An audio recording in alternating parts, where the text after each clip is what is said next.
شرح چند سال آخر پیش از امپراتوری چین شرح یک نواخت لشکرکشی‌ها و پیروزی‌های نظامی بود، به طوری که ادعا شده در یک پیروزی سر از پیکر 100,000 تن جدا شد. پا گرفتن امپراتوری همراه بود با تبعید حدود 120,000 خانواده توانگر و با نفوذ قدیمی.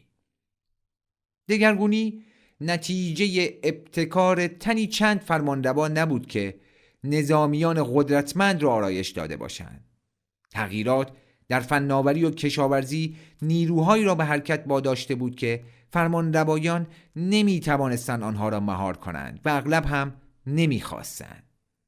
همچنان که مازاد تولیدی دهقانان افزایش یافت، بر تقاضای فرمانروایان قدیمی و تازه برای کالاهای تجملی و جنگ افزارهای فلزی و اسب و عرابه و کمان و زره برای لشکریان آنان افزوده شد. دهقانان به عرضه مداوم افزارها نیازمند بودند. عرضه تمام این کالاها تنها به دست شمار روزافزون صنعتگران که با شگردهای تازه خود کار می‌کردند و داد و ستد کنندگان بازرگان که در میان و درون کشورهای انفرادی به کار می‌پرداختند میسر بود. وزن فلزات استاندارد شده و گردش مسکوکات مردم را بیشتر به داد و ستد دلگرم کرد. نفوذ بازرگانان هنگامی نمودار گشت که توانگرترین آنان در سال 250 قبل میلاد صدر اعظم امپراتور آینده شد. اراضی در اختیار او گذاشتند که 100,000 خانوار در پهنه آن به سر می بردند و گروه همراهان پیرامون او 3,000 دانشمند بودند. چو یون هسو از این فراتر می رود و می گوید در سالهای آشوب از سده 5 تا 3 قبل میلاد توسعه عمده زندگی اجتماعی شهرمداری بسیار امکان پذیرتر از زندگی روستایی مبتنی بر اقتصاد کشاورزی بود. مراکز بازاری بزرگ و پر رونق گسترش یافت و ذهنیت سودآوری شهری چیره شد. کارل ویتفوگل، تاریخنگار آلمانی آمریکایی چین، استدلال می‌کرد که وقتی در سالهای 1930 همچنان مارکسیست بود، همانندی‌هایی میان چین این دوره و اروپا در مرحله‌های آخر فئودالیسم حدود 2000 سال بعد به چشم می‌خورد. احتمال داشت چین به دست بورژوازی تجاری به جامعه‌ای نوین تبدیل شود و به نحو چشمگیری بر تولید مزبران بر بازار متکی گردد. به جای آن جامعه زیر سلطه دیوان سالاری دولتی رفت که موفق شد مازاد را از چنگ بازرگانان و اشراف سالاری دیرین درآورد و آن را در دست خود متمرکز کند. درست زمانی که بازرگانان در مبارزه دولت با اشراف سالاری طرف دولت را گرفتند، دیدند که دیوان سالاری دولتی ثمره‌های پیروزی را از آنان رو بود. بیگمان دولت در لبای دودمان چین و جانشین آن هان از 206 قبل میلاد تا 220 میلادی بارها با بازرگانان در افتاد. برای نمونه اولین امپراتور هان ممنوع کرد که بازرگانان لباس ابریشمی بپوشند و سوار کالسکه بشوند. نه بازرگانان اجازه داشتند در دولت خدمت کنند و نه فرزندان و نوه‌های آنان.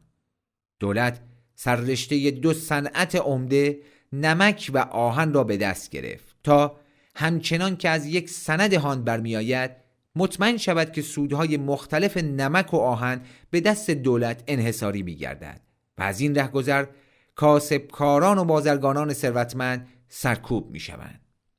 مالیات های زیاد بیشتر به سودهای تجاری بسته می شد تا کشاورزی و ثروت بازرگانان که سعی می کردن از مالیات ها تفره بروند مصادره می گردید. در 54 سال فرمانروایی امپراتور وو 141 تا 87 قبل میلاد قدرت امپراتوری اموال بازرگانان را به زور مصادره کرده بود. بازرگانان برای نجات خود اغلب ناچار بودند با دیوانیان یا حتی دربار روابطی برقرار کنند. بیشتر اوقات حمایت از دهقانان بهانه ریاکارانه‌ای بود برای این حمله ها. در سندهای پیاپی این دوره شکایت شد که تجارت و صنعت طبقه دهقان را خانه خراب کرد و سبب قحطی‌ها و شورش دهقانی شده و در این حال وسیله‌ای برای تهدید دولت در اختیار بازرگانان می‌گذاشته. این امر نیز سبب شد طبقه توحیدست خطرهایی پدید آورد. بنا به گفته امپراتور وانگ مانگ، ثروتمندان چون متکبرند شرورانه عمل می کنند. توحیدستان چون فقر زدند بیرحمانه رفتار می کنند. سده هایی که در آن این طبقات مختلف بهره‌کش برای اعمال نفوذ با یکدیگر همچشمی می کردند، ناگزیر سده های تب و تاب فکری هم بود. اعضای طبقات مختلف تمایل داشتند جهان را به شیوه های متفاوت ببینند. مکتب‌های فلسفی و مذهبی رقیب که به عنوان گروه‌های اجتماعی مختلف پدیدار شدند، کوشیدند با تغییراتی که در پیرامون آنان رخ می‌داد کنار بیایند. کنفوسیوس زاده سده 6 قبل میلاد و مرید او منسیوس در سده 4 قبل میلاد از احترام به آمیزه سنت و آیین با درستکاری و خویشتن‌داری جانبداری می‌کردند. این مکتب در سده‌های بعد به ایدئولوژی محافظه‌کاری مجریان به ظاهر روشنبین مبدل شد که جامعه را بر اساس خطی مشی سنتی اداره می‌کردند و خود زندگی بس مرفهی داشتند.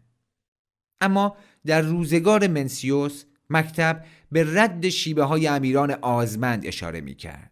ردیه‌ها در دعوی موتزو که حدود 60 سال پس از کنفوسیوس زندگی می‌کرد از این فراتر رفت.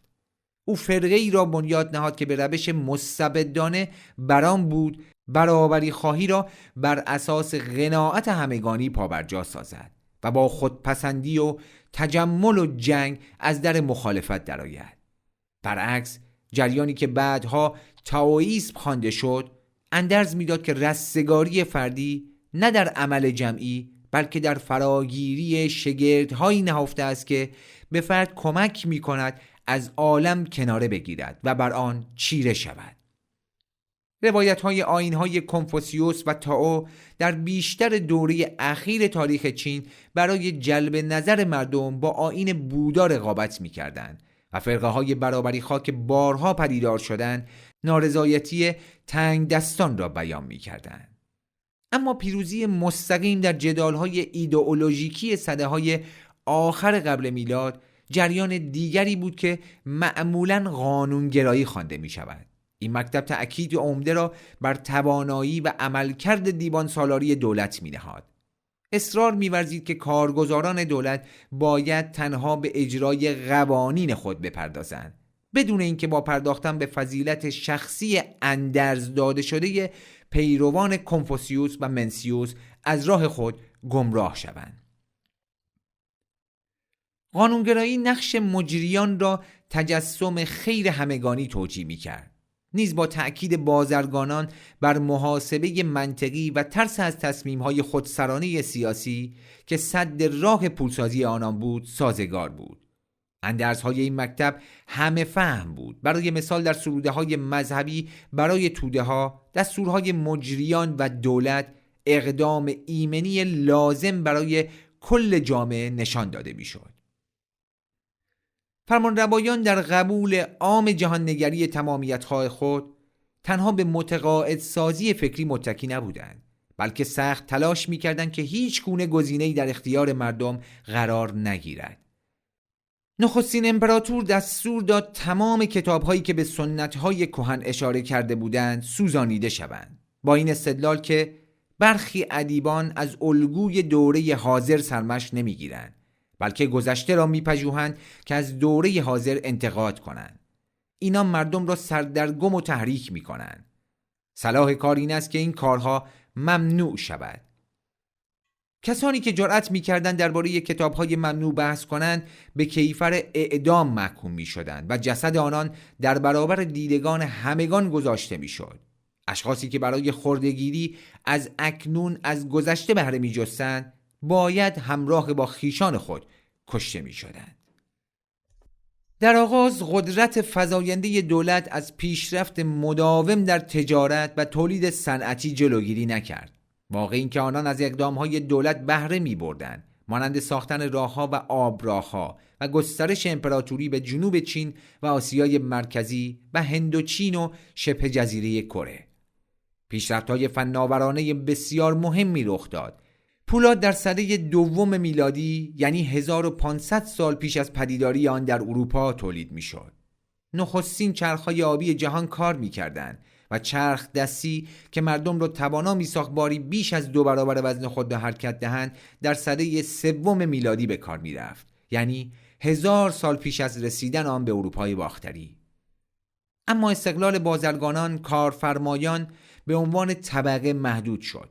آنها نمی‌توانستند به عنوان یک نیرو کانونهای قدرت خود را پدید آورند، همچنان که این طبقه در شهرهای اواخر اروپای سده میانی پدید آورد. سرنوشت دهقانان پس از اقدام‌هایی که به ضد طبقه بازرگان صورت گرفت هیچ بهبود نیافت. مالیات‌ها به دولت متضمن آن بود که وقتی محصول خوب بود آنها به هیچ وجه بالای خط فقر قرار نگیرند و وقتی محصول بد بود به زیر صفر یعنی قحطی فرو افتند. زندگی همیشه تقریباً جان کندن بی انتها بود.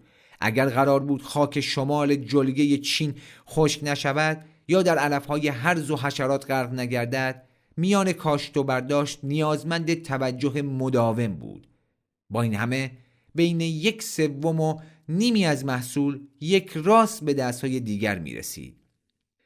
هرگز نباید از یاد برد که تمام شگفتی‌های امپراتوری یعنی دیوار بزرگ، آبراه‌ها، آرامگاه‌های امپراتوران و قصرها میلیون‌ها ساعت کار می‌برد و از سود مجموع جامعه می‌کاست. پس از اینکه نخستین امپراتور از جادوگری شنید که اگر از انسان‌های دیگر کناره بگیرد می‌تواند به جاودانگی دست یابد، او دستور داد 270 قصر با بیرق‌ها و زنگوله‌ها و طبل‌ها و زنان زیباروی آرایش یابند و با راه‌های محصور یا سخت‌دار به هم متصل شوند. هر کس حضور او را برملا می‌کرد مجازات مرگ گریبانش را می‌گرفت. یک بار وقتی تصور کرد که در جرگه همراهانش خبرچینی است، 460 تن را به کام مرگ فرستاد. هزینه چنین ریخت و پاشی میبایست با فشار مدام به دهقانان تأمین شود. شورش‌های دهقانی مکرری روی داد، در حالی که از قیام‌های طبقات فرودست علیه فرمانروایان در پیشینه‌های بین النهرین و مصر و هند یا روم باستان کمتر یاد می شود. در چین این قیام‌ها بارها و بارها روی داد. یک همچو قیامی فروپاشی دودمان چین را شتاب بخشیده بود. در خبر است که قیام به همت یک کارگر موزبگیر پیشین چین چنگ آغاز شد که 900 محکوم را به محل زندان می برد. از ترس مجازات دیر کرد نزد خود دلیل آورد که فرار حکم مرگ را دارد و توطئه هم حکمی جز این ندارد. مرگ در راه استقرار یک دولت بهتر است. قیام به کشتار گسترده‌ای انجامید، به موج هراس در دربار امپراتوری و اعدام مشاور اعظم پیشین امپراتور و سرانجام ترور امپراتور. پس از 4 سال آشوب یکی از رهبران قیام وارد پایتخت شد و تاج و تخت را به چنگ آورد و دودمان تازه‌ای را مستقر کرد، دودمان هان. توده ها در قیام نقشی اصلی داشتند، اما از حاصل کار طرفی نبستند. امپراتوری نوین هیچ تفاوتی با امپراتوری دیرین نداشت. دیری نپایید که این یک نیز با قیام‌هایی روبرو شد. در سال 17 میلادی دهقانانی که در پایین دست دره رودخانه زرد گرفتار سیل شدند پشت سر رهبرانی به پا خواستند نظیر زنی به نام مادرلو که در ساحری خبره بود.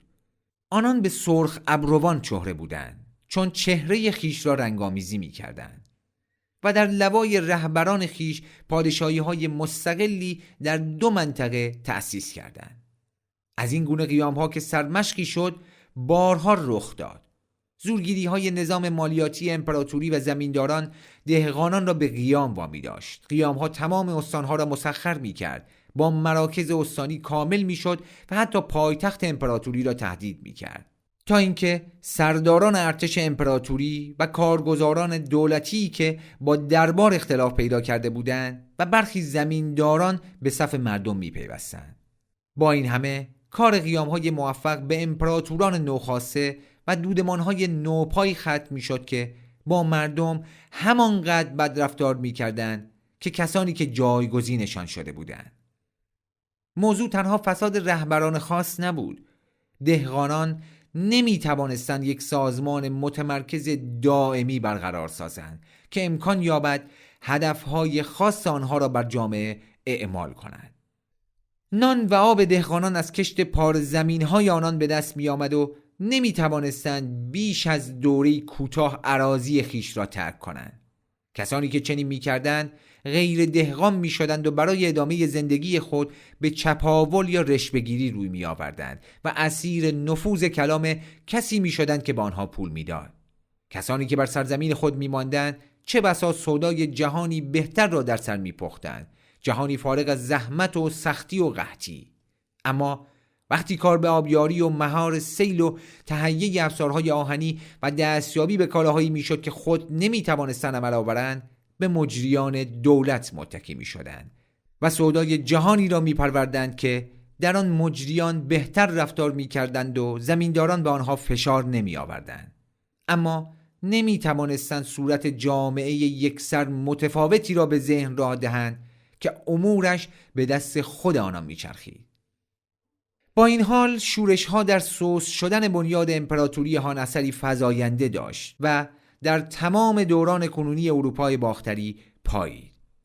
اما دولت در چیرگی بر زمینداران بزرگ هر منطقه دشواری‌های روزافزونی داشت. دستگاه اداری امپراتوری برای افزایش منابع تأمین زندگی خود و امپراتوریش هیچ راهی جز روی آوردن به دهقانان نداشت و نمی‌توانست از شورش‌های ادباری جلو بگیرد. در سال 184 میلادی جنبشی مسیحیایی به نام دستارزردان به سرکردگی یک رهبر فرقه تائویست حدود 360,000 هوادار مسلح را سازمان داد. سردارانی که برای سرکوب شورش ها گسیل شدند کمی بعد به جان هم افتادند و بر دامنه هرج و مرج و ویرانی افسودند. در هنگامه آتش سوزی پایتخت و چپاول تمام مناطق کشور و بی‌نظمی در راه‌های تجاری، مراکز شهری به سرعت رو به سقوط گذاشت و زندگی در روستاها را بیشتر ناآرام کرد. زمینداران رقیب کمی بعد بر هر منطقه سیطره یافتند و سررشته قدرت سیاسی و اقتصادی را به دست خود گرفتند و وقتی امور املاک را اداره می‌کردند برای حفظ آبراه‌ها، سدها و عملیات آبیاری بر سازمان کار دهقانی چنگ انداختند و به جمع آوری مالیات‌هایی پرداختند که بیشتر دست کم در حرف نصیب دولت می‌شد. کشکاران در پرتو نظم و ترتیب اقتصادی نوین به تولید محصول ادامه دادند و بسا از پیشه‌ها و صنایع بر جا ماندند، با اینکه به سمت برآوردن نیازهای کامل محلی هدایت می‌شدند به هیچ وجه امکان رونق نیافتند. دوره دراز پیشرفت فناوری به آخر رسید و همچنین بود امپراتوری چین در 3 سده بعد که جا به گسترش شماری پادشاهی رقیب داد. از چند نظر این دوره با آنچه در هند سده 5 میلادی اتفاق افتاد و با فروپاشی امپراتوری روم باختری در حوالی همین زمان همانندی هایی دارد. اما یک تفاوت با اهمیت هم بود. رشته های تداوم ضروری تمدن چین از هم نگسست و برای احیای اقتصادی و زندگی شهری اساسی نهاده شد که از اتفاقی که بنا بود در هند و روم روی دهد پرشتاب‌تر بود. با این همه همان ساختارهای سیاسی که روزگاری در ارتقاء پیشرفت فناوری و توسعه اقتصادی سخت مؤثر افتاده بود دیگر امکان نداشت چنین کند و به فروپاشی محدود جامعه کهن انجامید. طبقه فرمانروای دیوانی دیرین نمیتوانست جامعه را به شیوه کهن اداره کند. دیوان سالاری زمیندار تنها میتوانست ناظر چند پارگی خود باشد. بازرگانان مایل نبودن از دیگر طبقات ممتاز دل بکنند و برنامه‌ای را برای دگرگونی اجتماعی پیش نهند که امکان داشته باشد دهقانان شورشی را به دنبال خود بکشد. به جای آن آیین بودایی اهل رضا را از هند اختیار کردند. موضوع از میان رفتن متقابل طبقات رقیب نبود، بلکه بیگمان فلج متقابل بود.